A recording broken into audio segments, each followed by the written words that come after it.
तो पिछले कुछ समय से काफी अरसे से एक ब्राह्मण विरोधी अभियान जो प्रदेश सरकार में चलाया जा रहा है। सामान्य वर्ग पहली बार इतना मुखर हुआ है। आप किसी भी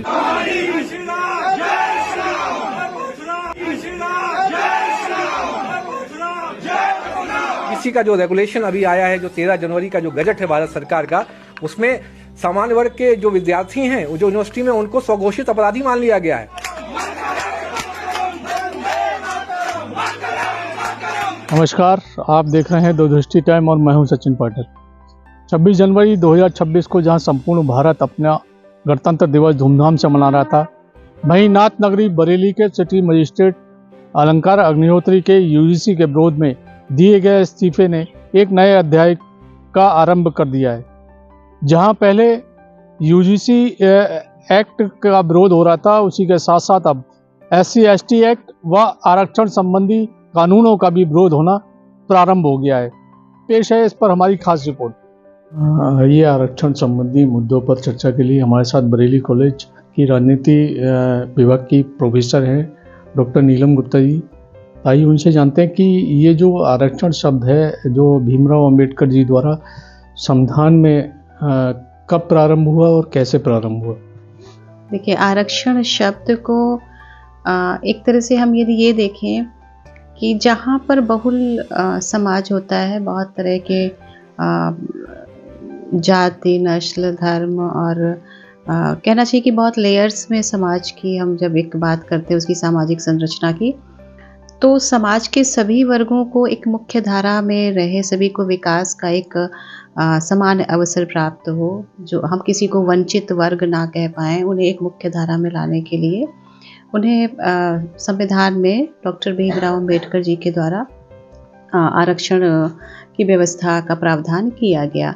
तो एक तरह से आरक्षण शब्द को सामाजिक न्याय के अंतर्गत हम ला सकते हैं कि सामाजिक न्याय की अवधारणा को पूर्ण करने के लिए उन्होंने संविधान में आरक्षण शब्द का या आरक्षण की व्यवस्था का प्रावधान किया। और चूँकि आपने डॉक्टर भीमराव अंबेडकर जी का नाम लिया है, तो मैं इस संदर्भ में ये बात ज़रूर कहना चाहूँगी कि अंबेडकर जी खुद जिस एक समुदाय से कह लीजिए या जिस वर्ग से आते थे, उन्हें लगता था कि हाँ, हमें भारतीय सामाजिक संरचना ऐसी है कि कुछ वर्गों को मुख्य धारा में लाने के लिए आरक्षण का प्रावधान किया जाए। और ऐसा नहीं है कि सिर्फ ये अंबेडकर जी की बात थी। जब संविधान बन रहा था तो संविधान सभा में इस पर एक व्यापक बहस हुई थी और बहुत सारे लोगों ने इस पर अपना विचार रखा था। उसके बाद ये प्रावधान लागू किए गए। तो हमारे यहाँ अनुसूचित जाति, जनजाति और एक पिछड़े वर्ग के लिए आरक्षण का प्रावधान किया गया। और जहाँ तक अनुसूचित जाति और जनजाति के लिए आरक्षण की बात है, तो अंबेडकर जी ने खुद इस पर सहमति दी और सर्वसम्मति से ये बात हुई कि ये 10 साल के लिए आरक्षण की व्यवस्था का प्रावधान रखा जाए। जब संविधान का निर्माण हुआ तो जब 10 साल की समय सीमा निर्धारित की गई थी, तो क्या कारण रहे कि जो वो आरक्षण आज तक समाप्त नहीं हो पाया है? कारण इसमें देखिए, कोई एक कारण नहीं कहा जा सकता है, लेकिन हाँ, जिस उद्देश्य के तहत आरक्षण की व्यवस्था की गई थी, कुछ सामाजिक सर्वेक्षणों से एक जो उद्देश्य था, कभी कभी वो उद्देश्य लगता है हमारे नीति नियंताओं को कि अभी वो फुलफिल नहीं हुआ है। तो इस वजह से आरक्षण जो है आगे बढ़ता ही रहा। और साथ ही मैं इन उद्देश्यों के साथ ही साथ एक उद्देश्य और कहूँगी कि जो धीरे धीरे हमारा हर चीज़ का राजनीतिकरण हुआ, तो आरक्षण का भी राजनीतिकरण इसमें एक वजह है कि धीरे धीरे उसे 10-10 साल करके उसे बढ़ाया जाता रहा। और अब हम इस समय इतने दशक हो गए हैं स्वतंत्रता प्राप्त किए हुए, हमारा संविधान लागू हुए, उसके बाद भी अभी भी आरक्षण की व्यवस्था है। और हम मुख्य धारा में जो हमारा उद्देश्य था कि उन वर्गों को जिन्हें अंबेडकर जी ने एक वंचित वर्ग या पिछड़े वर्ग की बात कही, उन्हें हम मुख्य धारा में शामिल कर पाए या नहीं। तो एक आरक्षण का राजनीतिकरण भी इसकी एक मुख्य वजह है कि जो वोट बैंक की राजनीति है, कहीं ना कहीं इसके पीछे मैं मानती हूँ, ये मेरी व्यक्तिगत राय है। क्या कहना चाहेंगी आप, जातिगत राजनीति कितना उचित है इस तरीके से? देखिए, जातिगत राजनीति तो बिल्कुल उचित नहीं है, मैं तो ये कहूँगी। और मैंने जब से मैंने अपनी स्कूलिंग की, मेरी शिक्षा दीक्षा हुई, मैं तो मानती हूँ कि शिक्षा समाज को जोड़ती है, समाज के हर वर्ग को जोड़ती है। और मैंने इतनी हायर एजुकेशन ली, अपनी पूरी एजुकेशन में, और ख़ासकर जब मैं अब पढ़ा रही हूँ, मैं टीचर हूँ, मैं विद्यार्थी हूँ अभी भी, लेकिन चूँकि प्रोफ़ेशन मेरा शिक्षक के तौर पर है, तो मैंने ना कभी उन चीज़ों को महसूस किया इतने लार्ज लेवल पर कि हम उस तरीके से राजनीतिकरण करें उसका। और ना ही, कम से कम मैं अपनी जो जनरेशन है उसकी बात कर रही हूँ। हमसे पहले मैंने सुना है, देखा भी है थोड़ा बहुत, लेकिन इस स्तर पर नहीं कि हम अमानवीयता की तरफ जा पाएँ। तो मैंने तो वो चीज़ें नहीं महसूस की, और मुझे जहाँ-जहाँ महसूस की तो मुझे लगता है कि समय-समय पर ऐसी प्रावधान हुए, चाहे वो आरक्षण हो, चाहे बहुत सारी स्कीम्स चली, और स्पेशल प्रोविज़न्स किए गए कमज़ोर वर्गों के लिए, पिछड़े वर्गों के लिए, वंचित वर्गों के लिए। तो उनको वो अवसर जो है मुहैया कराए गए, और उसका पूरे समाज ने स्वागत किया। लेकिन मुझे लगता है कि उसे जातिगत राजनीति का दर्जा देना, जातीय आधार पर नीति को कहना चाहिए कि उसका एक लोक लुभावन तरीके से उसका फ़ायदा उठाना, या उससे समाज को बिखराव। मैंने अभी कहा ना कि शिक्षा समाज को जोड़ती है, मस्तिष्क हमारा और विकसित करती है, और समाज में एक तरह से जो सौहार्द लाना, जो उद्देश्य था, शायद अम्बेडकर जी का भी यही उद्देश्य था, उस उद्देश्य को भी पूरा करती है। लेकिन यदि हम उसमें बिखराव की स्थिति या उसको खंडित करें, तो इस आधार पर मैं तो नहीं कह सकती हूँ कि जातिगत राजनीति होनी चाहिए। मैं एक चीज़ यहाँ पर कहना चाहूँगी कि हम लोग ये कहते हैं ना कि भारतीय समाज से जाति है कि जाति नहीं, ये बात सच है। लेकिन हम उसको उससे क्यों लेते हैं कि हम जातियों में बटे हुए हैं, या मुझे लगता है कि ये खूबसूरत समाज का एक हिस्सा है। हम बहुल सोसाइटी कहते हैं, हमारी संस्कृति की विशेषता है, अनेकता में एकता है। हम बहुत कहना चाहिए कि हम सबकी रगों में एक मतलब कोस-कोस में बदले पानी, और है ना, चार कोस में बानी, ये सब बातें करते हैं। तो ये तो हमारी खूबसूरती है, हमारे समाज का एक हिस्सा है। तो हमारी विभिन्नता नहीं है, हर जाति की अपनी परंपराएं हैं, प्रथाएं हैं, लेकिन इसका तात्पर्य ये नहीं है कि हम सामाजिक सौहार्द में कमी लाएं, या आपस में भेदभाव करें, आपस में छुआछूत करें। हमारे सामाजिक जो इतिहास है उसमें कुछ विकृतियां रही होंगी, पर अब हम एक आज़ाद भारत में, एक हमारा संविधान सबको समान दर्जा देने की बात करता है, और यदि कहीं अवसरों में कमी है तो उन्हें ऐसे प्रावधान भी दिए गए हैं कि उन्हें हम समान अवसर दें, जिससे कि सब एक सामाजिक सौहार्द के साथ रह सकें। तो इसलिए मैं तो नहीं मानती कि जातिगत राजनीति होनी चाहिए। जातियाँ हमारे समाज का हिस्सा रही हैं, हमारी कुछ एक विशिष्टताएं हैं, हमारी परंपराएं हैं, रीति रिवाज हैं, और ये हमारे समाज का एक खूबसूरत हिस्सा है। लेकिन उसके आधार पर बंटवारा या बांटना नहीं चाहिए। मैडम, जातिगत आरक्षण के आधार पर अभी यूजीसी ने एक नया कानून लागू किया है, जो कि 13 जनवरी 2026 से लागू हो गया है। तो इस कानून को किस दृष्टि से देखती हैं, क्या राय है आपकी? मैंने जितना भी पढ़ा है उसमें से कुछ फ़ायदे हैं इसके, लेकिन कुछ ऐसे इसके प्रावधान हैं जिसमें आशंकाएं हैं, और मेरी भी आशंकाएं हैं।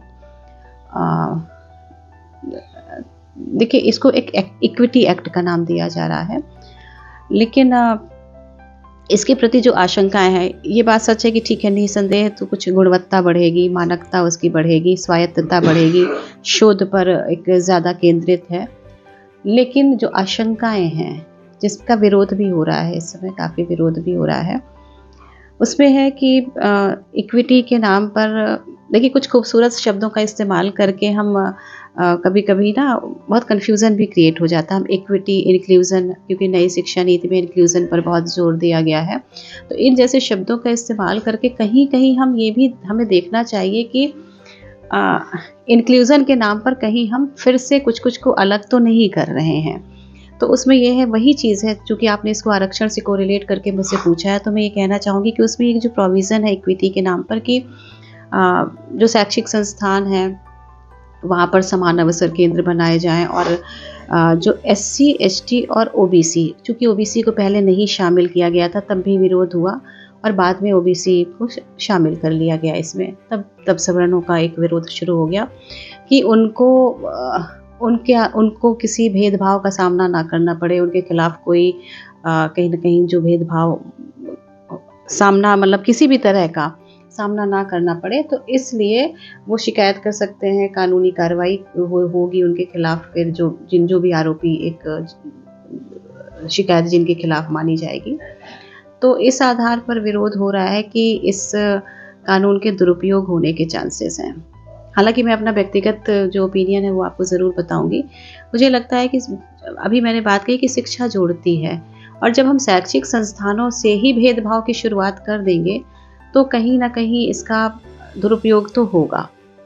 क्योंकि ऐसा नहीं है, देखिए कुछ कानून इससे पहले भी बने हैं, SC/ST एक्ट, नो डाउट वो हम एक अच्छे संदर्भ में लागू करने की बात करते हैं, लेकिन हर कानून का दुरुपयोग होता है। दहेज जैसे कानूनों का भी दुरुपयोग हुआ, जबकि दहेज तो बहुत बुरी एक कुप्रथा ही थी और उसको ख़त्म करने के लिए बात की तो उसके सार्थक परिणाम आए, लेकिन साथ ही साथ दुरुपयोग भी हुआ। तो इस कानून के पीछे भी कहीं ना कहीं जो दुरुपयोग होने की आशंकाएं हैं। सत्ता पक्ष की अगर बात करें तो वो एक नारा देते हैं कि एक है तो सेफ है। वहीं अगर विपक्ष की बात करें तो वो भी इस तरीके का भारत जोड़ो यात्रा नाम से एक कार्यक्रम चला रहे हैं। तो क्या इस तरीके की राजनीतिक जातिगत राजनीति करके क्या हम लोग एक हो पाएंगे? देखिए, जातिगत राजनीति करके हम एक कैसे हो सकते हैं, है ना। भारत जोड़ो या एक है तो सेफ है, ये सब स्लोगन के तौर पर तो बहुत अच्छे दिखते हैं, लुभावने दिखते हैं, पर भारतीय समाज को एक करने के लिए हमें और भी पक्षों पर काम करना पड़ेगा।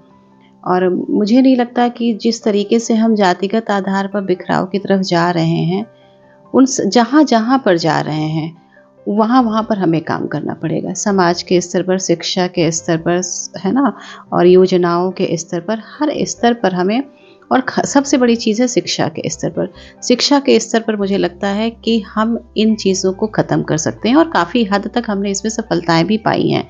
रही बात आप राजनीतिक दलों की जो बात कर रहे हैं, देखिए राजनीतिक दलों का काम है, उद्देश्य होता है किसी न किसी तरीके से अपनी राजनीति को इस तरीके से प्रदर्शित करना कि वो सत्ता के करीब जा सकें। तो ये सब तो अलग बातें हैं। राजनीतिक दलों में कहीं ना कहीं वो भी वोट बैंक की राजनीति करते हैं, भले ही वो कितना कहें हम जाति के आधार पर ये नहीं करते, लेकिन हम चुनावी उसमें देखते हैं, चाहे उनकी टिकट जो समीकरण होते हैं टिकट देने के, उसमें भी कहीं ना कहीं वो जाति और इन सारे उसको देखते हैं जो उनके समीकरण होते हैं। तो हम ये तो नहीं कह सकते हैं कि इन राजनीतिक दलों के जो नारे हैं उससे हम जातिगत राजनीति को ख़त्म कर सकते हैं, क्योंकि वो कहीं ना कहीं जातिगत आधार पर ही अपने वोट बैंक को एक पूरा इक्वेशन कैलकुलेशन करते हैं। के लिए हमारे साथ में रोहिलखंड विश्वविद्यालय के प्रोफेसर डॉक्टर आशुतोष प्रिय जी हैं, और सर बहुत बहुत स्वागत है आपका। धन्यवाद। सर आपसे जानना चाहते हैं कि जो भारतीय संविधान जो बनाया गया था डॉक्टर भीमराव अंबेडकर जी द्वारा, तो लगभग आज 76 वर्ष से ज़्यादा हो गए हैं। तो पहला प्रश्न मेरा आपसे ये है कि क्या अभी भी समाज में आरक्षण जैसे शब्द की आवश्यकता है? देखिए, आपने भीमराव अंबेडकर जी की बात करी, बाबा साहब भीमराव अंबेडकर जी की। जब उन्होंने संविधान लिखा तो संविधान के जब प्रीएम्बल की बात की, अगर उस प्रीएम्बल को देखें तो उन्होंने इक्वलिटी की बात की, और इक्वलिटी में उन्होंने कहा कि भाई सामाजिक, आर्थिक और राजनीतिक ये जो चीजें हैं वो बराबरी सभी को मिलनी चाहिए।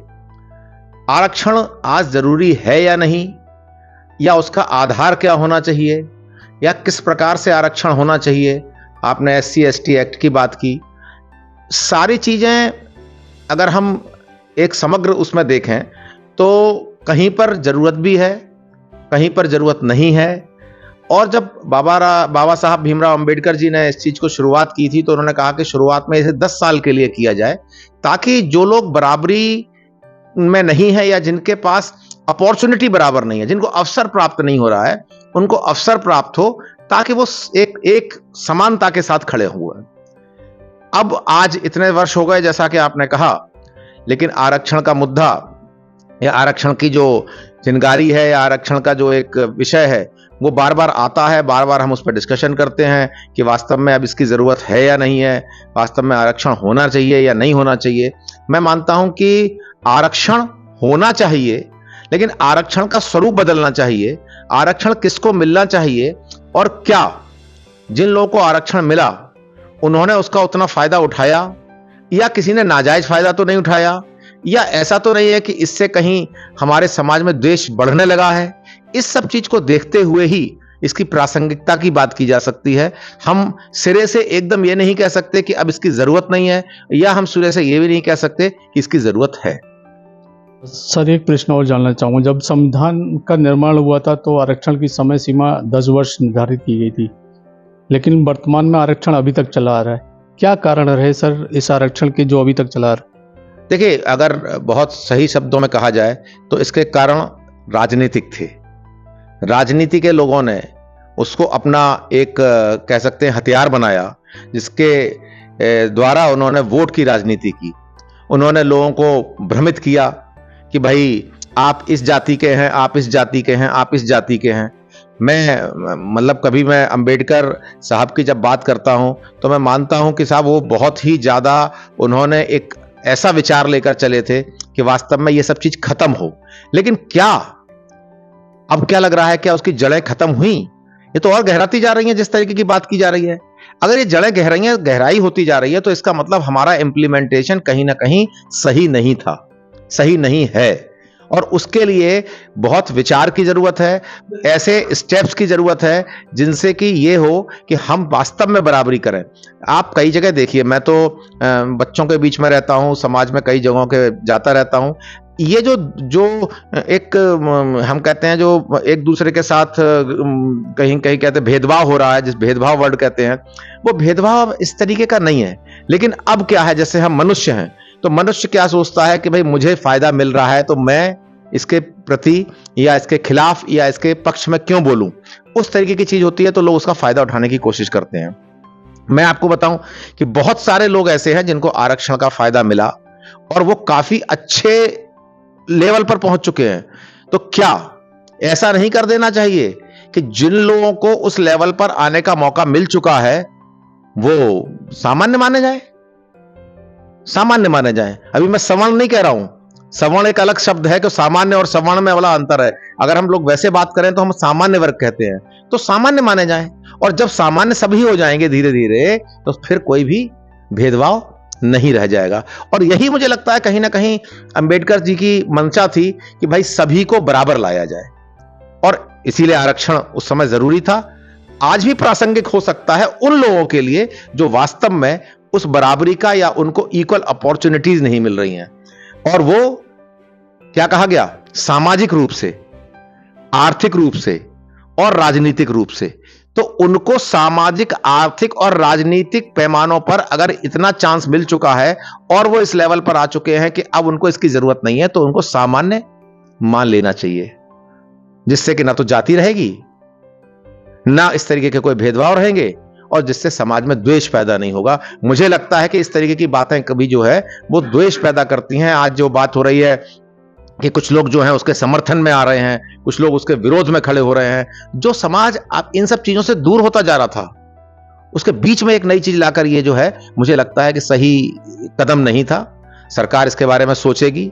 सुप्रीम कोर्ट ने इस पर रोक लगा दी है, तो कहीं ना कहीं सुप्रीम कोर्ट ने सोचा होगा, और सुप्रीम कोर्ट का ये एक कमेंट भी रहा है कि साहब इससे समाज में जो है वो द्वेष पैदा हो सकता है, लोगों के बीच में ऐसी भावनाएं उत्पन्न हो सकती हैं जिससे कि हमारे समाज में एक जो समरसता है वो खत्म ना हो जाए। तो उस चीज को देखते हुए मुझे लगता है कि आरक्षण के पर पुनर्विचार करना बहुत जरूरी है, और लोगों को जातियों में, धर्म में, बंधन में इस तरीके के बांटकर कोई वोट की राजनीति करना अच्छी बात नहीं है। एक शिक्षक भी हैं और बात करते हैं अब हम सब यूजीसी एक्ट में जो आरक्षण की बात की गई है, तो हालांकि सुप्रीम कोर्ट ने अब इस पर रोक लगा दी है, लेकिन आप एक शिक्षक हैं तो मैं जानना चाहूँगा ये जो यूजीसी एक्ट आया है तो छात्रों के लिए कहाँ तक उपयोगी और कितना घातक सिद्ध हो सकता है? देखिए, अगर यूजीसी एक्ट की बात करें और जिस तरीके का एक उसमें लॉ बनाया गया है कि भाई कौन शिकायत कर सकता है, शिकायतकर्ता के क्या अधिकार होंगे, और जिसने शिकायत की है, जिसकी शिकायत की है, उसको अपना जो है वो प्रूव करना पड़ेगा कि वो जो है वो उस पर कोई दोष नहीं है। देखिए, मैं पुरानी बात पर जाता हूं, हमारे देश में आरक्षण की जरूरत पड़ी क्यों? मैं उस बात पर भी जाता हूं कि शायद जब पहला मनुष्य बना होगा तो क्या वो किसी जाति का था, किसी धर्म का था? ये सब हम लोगों ने बनाया और हम लोगों ने धीरे धीरे वर्ण व्यवस्था आई, जिस वर्ण व्यवस्था को हम लोग किताबों में पढ़ा करते थे। और उस वर्ण व्यवस्था में क्या होता था कि भाई किसका काम कौन सा है, और वो वर्ण बांट दिए गए, 4 वर्णों में सारे लोग बांट दिए गए। कुछ वर्ण जो थे वो इस तरीके के रहे कि जो धीरे धीरे अपने काम से या अपने बिजनेस से या अपने ताकत से आगे बढ़ते चले गए। अगर देखा जाए तो वो हम दूसरे तरीके से कह सकते हैं कि वो राजा के करीबी हो गए, और जब वो राजा के करीबी हो गए तो जो लोग दूसरे तरीके का कार्य करा करते थे, उन लोगों को लगने लगा कि मुझे भी वही अधिकार चाहिए। क्या मैं उस तरफ नहीं हो सकता हूं? क्या मैं राजा के साथ नहीं बैठ सकता हूं? क्या मैं राजा के पड़ोस में नहीं बैठ सकता हूं? इन सब चीजों को देखते हुए, और ये आजादी के बाद की बात नहीं है, मुझे याद नहीं आया, 1902 की बात है शायद, कि जब पहली बार आरक्षण एक राजा ने भी लागू किया, और राजा ने आरक्षण इसी बात पर लागू किया कि सबको समान अवसर मिले। तो कहने का मतलब है वही चीजें कहीं ना कहीं समाज में धीरे धीरे आई। और मैं बताऊं आपको, ये जाति और ये सब चीज तो वर्ण व्यवस्था की वजह से बनी। अन्यथा मैं आपको बताऊं कि जो डिफरेंस होता है या जो भेदभाव होता है वो आर्थिक आधार ज्यादा होता है। इसीलिए कई बार हमारे यहां प्रश्न उठाया कि भाई आप आरक्षण को आर्थिक आधार पर कर दीजिए, जाति को लीजिए ही मत। क्योंकि आर्थिक, अभी आप देखते होंगे, सभी लोग समाज में देखते होंगे, चाहे वो किसी भी जाति का है, लेकिन वो अगर आर्थिक तौर पर संपन्न है तो कहीं पर किसी भी प्रकार से उसको कोई भेदभाव नहीं दिखाई देता है, लोग सभी उसके साथ बैठ रहे होते हैं। ये तो पुरानी बातें हो गई कि साहब जो है बैठ के खाना नहीं खा रहे हैं, या दूर नहीं है, या छुआछूत है। ये सब एक भ्रम पैदा करने की स्थिति है। अदरवाइज ऐसा नहीं है, हम लोग बैठते हैं, साथ में बैठते हैं, साथ में खाते हैं, साथ में घूमते हैं, कहीं कुछ ऐसा नहीं है। और देखिए, अपने अपनी मान्यताओं का या उन सब चीजों का अधिकार तो सभी का है। धर्म की बात करें तो धर्म अपना अपना अधिकार है, वो अपनी पर्सनल बात होती है, लेकिन समाज में ऐसी चीजें नहीं दिखाई दे रही हैं। लेकिन जब यूजीसी एक्ट आया और आप इस तरीके से कहते हैं कि भाई एक वर्ग जो है शिकायत करेगा, दूसरा वर्ग उसको जो है जिस पर शिकायत की गई है उसकी जिम्मेदारी होगी कि उसको प्रूव करे, तो कहीं ना कहीं आप समाज में फिर एक ऐसी चीज पैदा कर रहे हैं जो कि बराबरी की नहीं है। संविधान पर जाइए फिर से। मैं संविधान की बहुत रिस्पेक्ट करता हूं, इज्जत करता हूं। उस संविधान में बहुत सुंदर लाइन लिखी है, पहली लाइन में, कि साहब हम इक्वल होने चाहिए, सामाजिक तौर पे, आर्थिक तौर पे और राजनीतिक तौर पे। तो कैसे भाई आप बताइए, इक्वल तो तभी होंगे जब सब सामान्य हो जाएंगे, सब इक्वल हो जाएंगे, ये सब चीजें नहीं रहेंगी। तो उसके लिए सरकार को इस पर पुनर्विचार करना चाहिए। और मुझे लगता है कि कोई भी कदम हो वो समाज में समरसता पैदा करे, ना कि विद्वेष या द्वेष पैदा करे। सर, यूजीसी एक्ट के साथ साथ में अब आरक्षण और SC/ST एक्ट का भी विरोध हो रहा है। आप कहाँ तक उसे उचित मानते हैं? क्या SC/ST एक्ट और आरक्षण को पूरी तरीके से समाप्त होना चाहिए? मैंने आपको शुरू में कहा कि आरक्षण समाप्त होना चाहिए या नहीं होना चाहिए, ये एक बहुत सिंपल सा विषय नहीं है। ये ऐसा विषय नहीं है कि आज आशुतोष प्रिय जी बैठे हैं और उन्होंने कहा आरक्षण समाप्त होना चाहिए, तो नहीं। जैसा कि हमारे पूजनीय कह लीजिए बाबा भीमराव अंबेडकर जी ने कहा कि भाई आज असमानता है, असमानता कहा उन्होंने, और ये असमानता, उन्होंने जातियों की बात नहीं करी ज्यादा, उन्होंने कहा असमानता है, हो सकता है उसमें किसी एक विशेष जाति की बात हो, या जो लोग वर्ण व्यवस्था में दूसरे तरीके का कार्य करते थे, या वो आर्थिक रूप से पिछड़े रह गए थे, उनको बराबरी पर लाया जाए। और उन्होंने बहुत सुंदर बात कहा है कि भाई पहला भाई हमने, जैसे मैं बार बार उसको दोहराता हूं कि आर्थिक, सामाजिक और राजनीतिक। अब फिर से एक बार आप इस तरीके का एक सर्वे कराइए कि वास्तव में आरक्षण पाते पाते कितने लोग इस जो असमानता थी उससे ऊपर निकल गए। आपने अगर देखा कि हमारे देश की 80% जनता या 70% जनता या 60% जनता ऊपर निकल गई, तो जितने लोग निकल गए वो सब सामान्य हो गए, आरक्षण की कोई जरूरत नहीं है उनको। अब बाकी लोग जो बचे उनके लिए आप एक तैयारी कर लीजिए, आप एक पॉलिसी बना लीजिए कि भाई 10 साल हम उनको और मौका देंगे, 10 साल और बात करेंगे। और कई बार आप देखिए ना, अगर हम निजी क्षेत्र की बात करें, एक बहुत इंपॉर्टेंट, मैं अर्थशास्त्र का विद्यार्थी हूं, मैं हमेशा ये कहता हूं, और कोई भी व्यक्ति चाहे वो किसी जाति का हो, अगर आज की डेट में अगर वो बिजनेस करता है तो वो अपने बिजनेस की एफिशिएंसी बढ़ाने पर काम करता है, उत्पादकता बढ़ाने पर काम करता है। और खास बात देखिएगा, आप निजी क्षेत्र में चले जाइए और एक सर्वे, आप लोग तो पत्रकार लोग हैं, आप सर्वे करके देखिए कि वो किसी जाति का व्यक्ति बिजनेस कर रहा होगा, वहां पर वो केवल एफिशिएंसी देखता है, जाति नहीं देखता। चाहे वो कोई भी जाति हो, जिसको हम सामान्य वर्ग कह लें, ओबीसी वर्ग कह लें, या SC ST वर्ग कह लें, तो ये जो एक चीज है, इसमें देखिए कि वहां कितनी असमानता है। मैं तो कई बार कहता हूं कि जो हमारा जो निजी क्षेत्र है, निजी क्षेत्र इतना बढ़िया तरीके से काम करता है, वहां पर बराबरी है, वहां पर किसी को जाति नहीं पूछी जाती, वहां पर काम करने वाले की इज्जत होती है। वहां जिसने जिस तरीके का मेरिटोरियस है, या कई बार कहा गया ना कि ये हमारे संविधान में है कि जन्म के आधार पर जो है वो ना हो हमारी गिनती मेरिट के आधार पर हो। तो हमें मेरिट विकसित करनी है। और मैं सबसे बड़ी बात बता दूं आपको, क्योंकि मैं अध्यापक हूं, मैं ये मानता हूं कि ये सब चीजें तभी दूर हो सकती हैं जब हमारी सरकारें शिक्षा के बजट को बढ़ाएं। शिक्षा क्वालिटेटिव हो, शिक्षा ऐसी नहीं होनी चाहिए कि भाई वो कुछ इस तरीके की चीजें बता रहे हैं कि साहब हम पिछड़े थे, हम ऐसे थे। भैया पिछड़े नहीं थे आप केवल ये था कि हम लोग आर्थिक आधार पर अलग अलग थे। क्या आप पहले के जमाने में देखें तो क्या लोग पिछड़ी जाति के लोग संपन्न नहीं थे? और अभी भी देखिए, अभी भी जो विरोध हुआ, या अभी जब यूजीसी एक्ट आया, तो एक सर्वे कोई हमको बता रहे थे, मैं उसका रेफरेंस नहीं दे पा रहा हूं, लेकिन कह रहे थे कि साहब ओबीसी लोगों ने SC ST लोगों पर ज्यादा ज्यादतियां करी, उनके बीच में बहुत। तो कहने का मतलब आप बांट क्यों रहे हैं? सवर्ण का मतलब क्या होता है? मैं सवर्ण वर्ड को नहीं मानता। देखिए, वर्ण सबका बराबर कर दें। आप कैसे बराबर करेंगे? उसके लिए आपको शिक्षा का स्तर बढ़ाना पड़ेगा, आपको बजट में शिक्षा के लिए प्रावधान ज्यादा करने पड़ेंगे। शिक्षा का प्रावधान कम होता है, आदमी को वास्तव में जिस लेवल पर, कहने का मतलब है हम लोग कब एक व्यक्ति को हम लोग बुद्धिमान कब कहते हैं, इंटेलिजेंट कब कहते हैं? इंटेलिजेंट तब कहते हैं जब वो सही निर्णय ले सके। हमारी बहुत सी जनता ऐसी है जो निर्णय सही नहीं ले सकती है। आप जनता को ऐसा बनाइए कि वो निर्णय सही ले सके।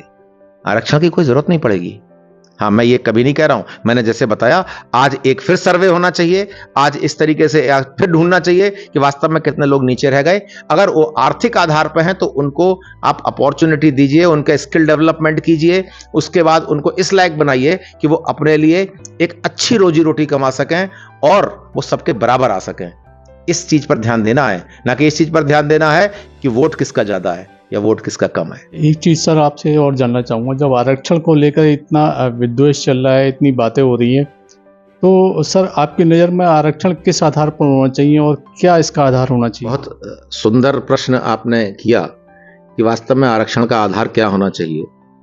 और मैं अगर आज जिस तरीके की बातें चलती हैं कि साहब ब्राह्मण्स ने ये काम किया, या ब्राह्मण्स ने मान लीजिए इस तरीके का जो है लोगों के ऊपर अत्याचार किया या ऐसे नियम बनाए, तो अब आप देखिए, हम लोग के घरों में कहा जाता है कि भाई लड़की की शादी हो जा रही है, तो लड़की की शादी हो जाए तो उसके ससुराल में, और अभी अब तो थोड़ा कम हो गया, लेकिन पहले क्या होता था कि माँ बाप जो है लड़की के ससुराल में पानी भी नहीं पीते थे। बोले साहब पानी भी नहीं पीना चाहिए था, नहीं पीना चाहिए, इससे क्या वो अछूत हो जाती है? ऐसा कोई जाति की बात नहीं है। ये तो ये एक भ्रम फैलाने वाली स्थिति है।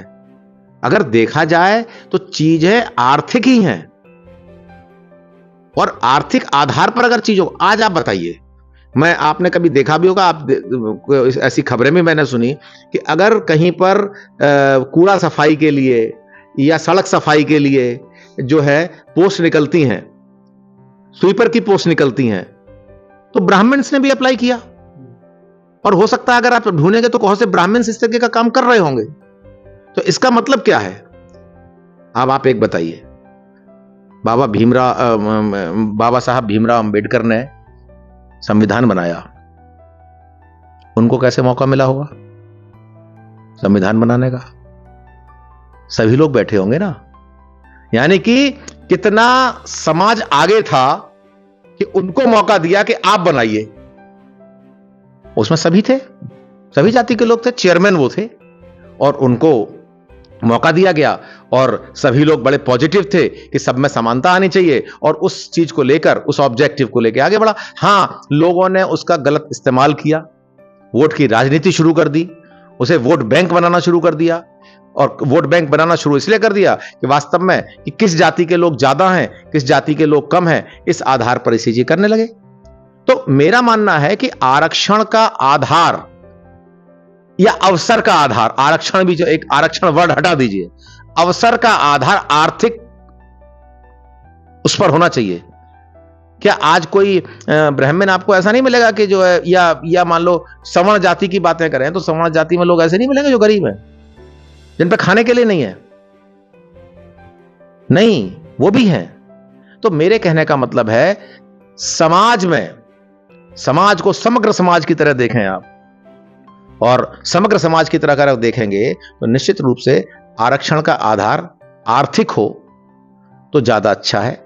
अवसर सबको समान मिले, ठीक है। मैं मानता हूं कि कई बार इस तरीके के प्रश्न आते हैं कि भाई क्या एक डॉक्टर बनने जा रहा है तो डॉक्टर की कैलिबर तो एक सी होनी चाहिए जब वो फाइनल एग्जाम दे, या उसका एडमिशन है तब।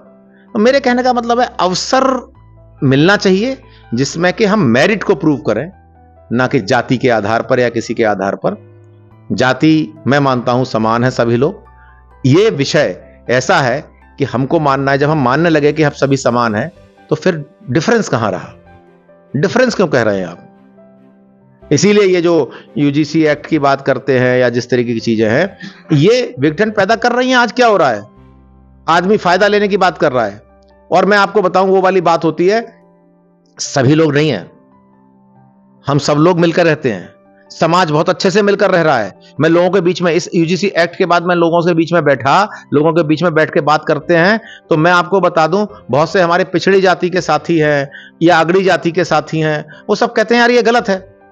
सभी कहते हैं गलत है, लेकिन कहते हैं ना कि जब भीड़ जाती है तो पत्थर सब थोड़ी फेंक रहे होते हैं, कुछ ही लोग पत्थर फेंक रहे होते हैं, और उसके आधार पर पूरी भीड़ को जो है वो ये बता दिया जाता है कि साहब ये लोग गलत हैं। मैं नहीं मानता हूं। उनको पहचानिए जो ये भीड़ में पत्थर फेंकने के लिए तैयार बैठे हैं, उनको अलग करिए। उनको जिस दिन आप अलग कर देंगे, समाज एक सा हो जाएगा। तो इसमें जो विद्वेष पैदा कर रहे हैं, उन लोगों को आइडेंटिफाई करना जरूरी है। कहीं कहीं कोई परेशानी नहीं है। मोहल्लों को देखिए, समाज को देखिए, एक साथ मिलकर डांस कर रहे हैं, एक साथ मिलकर खाना खा रहे हैं, एक साथ सभी। आप किसी भी गैदरिंग को देख लीजिए, आज शादियों में जाइए, आप कभी सर्वे कर लीजिएगा कौन कितने जातियों का है भैया। तो क्या भेदभाव हो गया? ये सब आर्थिक है। As an student of economics मैं बिल्कुल आपको बता दूं कि मैं ये कहना चाहता हूं कि आर्थिक चीजों को देखिए, आप सबको संपन्न बनाइए। और एक जो हमारे समाज में कई बार हम लोग कहते हैं ना कि विकसित देश क्या होता है? विकसित देश वो होता है जहां पर सबके काम को समान रूप से देखा जाता है। अगर मैं भी किसी काम को समान रूप से नहीं देखता हूं, मैं अपने ऑफिस में होता हूं तो अगर जरूरत पड़ती है तो मैं अपनी टेबल साफ करता हूं, तो मेरा क्या मैं नीचा हो जाऊंगा? नहीं नहीं, कार्य समान है, काम को सम्मान देना चाहिए, है ना। विषय व्यक्ति का नहीं है, यहां कार्य का है। तो अंबेडकर जी के संविधान को आज सब लोग सर क्यों नवाते हैं? चाहे वो ब्राह्मण हो, चाहे वो कोई भी हो, चाहे वो पिछड़ी जाति हो, अगड़ी जाति हो, उस संविधान को सर नवा रहे हैं। क्यों नवा रहे हैं? क्योंकि उन्होंने समानता की बात की, सब बराबर है। अब सब बराबर जब कहा आपने, तो फिर आप खुद ही प्रश्न चिन्ह लगा ले रहे हैं अपने ऊपर कि भैया कब हम सब समान होंगे? जब सब सामान्य हो जाएंगे। कोशिश ये करें कि हम सब लोग सामान्य हो जाएं, और जिस दिन सामान्य वर्ग में हम ले आएंगे सबको, उस दिन जातियां रहेंगी ही नहीं। अभी आपने सुना क्या है हमारे विशेषज्ञों की राय। इससे ये बात तो सिद्ध होती है कि जब हमारे संविधान निर्माता डॉक्टर भीमराव अंबेडकर साहब ने संविधान का निर्माण किया था, तो इस संविधान की आरक्षण को लेकर संविधान में 10 वर्ष की समय अवधि निर्धारित की गई थी, किंतु सभी राजनीतिक पार्टियों ने अपने वोट बैंक की राजनीति के लिए ये आरक्षण 77 वर्ष पूर्ण होने के बाद भी आज भी निरंतर जारी है। संविधान के 77 वर्ष पूरे होने के पश्चात भी जहां संविधान निर्माता डॉक्टर भीमराव अंबेडकर साहब ने भी कहा था कि इस आरक्षण संबंधी कानून की समय सीमा 10 वर्ष है और 10 वर्ष बाद इसे समाप्त होना चाहिए था। क्या इन आरक्षण संबंधी नियमों से हमारे देश का आर्थिक विकास संभव है? क्या हम अपने देश को फिर से विश्व गुरु की संज्ञा दिलवा सकते हैं? क्या इन नियमों के तहत हम अपने युवाओं को उनका उचित स्थान दिलवा सकते हैं? आपकी क्या राय है? अपने सुझाव हमें कमेंट बॉक्स में अवश्य दें।